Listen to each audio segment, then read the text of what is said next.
Hello guys, I hope you all are good. So welcome back to another video. So today our topic is how to add friends in background.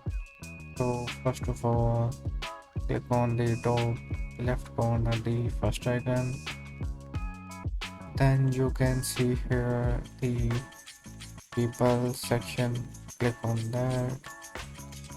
And you can see here you can see search players icon. Click on that. Then you can easily search your friend name here. Please be sure your friend name is right.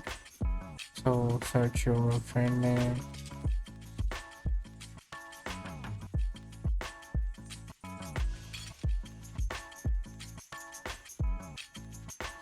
After searching your friend name, click on add friend. So this is how you can add your friend in background. Please like and subscribe.